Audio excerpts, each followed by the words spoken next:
Hi, welcome to the healthy self. I am doctor Vandana Suthar और आज हम करेंगे चेयर एरोबिक्स।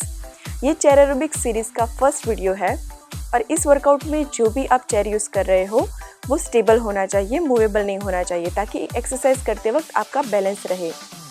इस वीडियो में हम 10 एक्सरसाइज करेंगे। हर एक्सरसाइज को हम 30 सेकंड्स तक करेंगे ताकि टोटल जो वर्कआउट होगा हमारा 5 मिनट्स का होगा। तो चलिए शुरू करते हैं।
Make you feel like you can say I should have known better.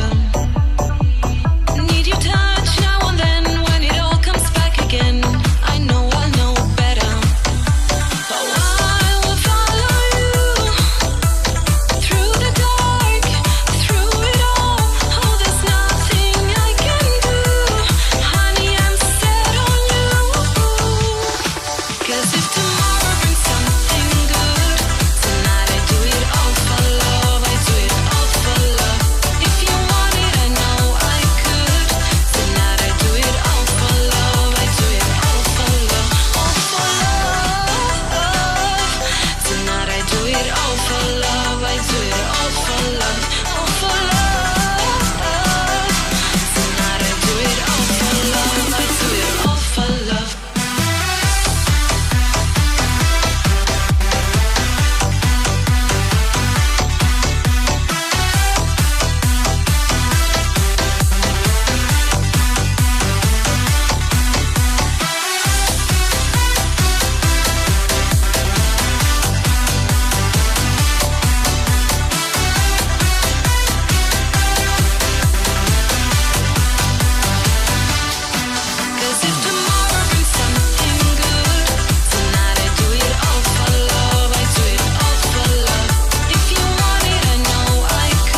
Well done, but we are not done yet with chair aerobics. In next video, I will increase the intensity little bit. So, उसके लिए आपको ये जो वर्कआउट मैंने आज दिखाया है वो आपको पूरे वीक तक करना होगा ताकि जो भी आपकी जो कैपेसिटी है वो उस लेवल तक पहुँचे। तो मिलते हैं अगले वीडियो में। Till then, take care and goodbye.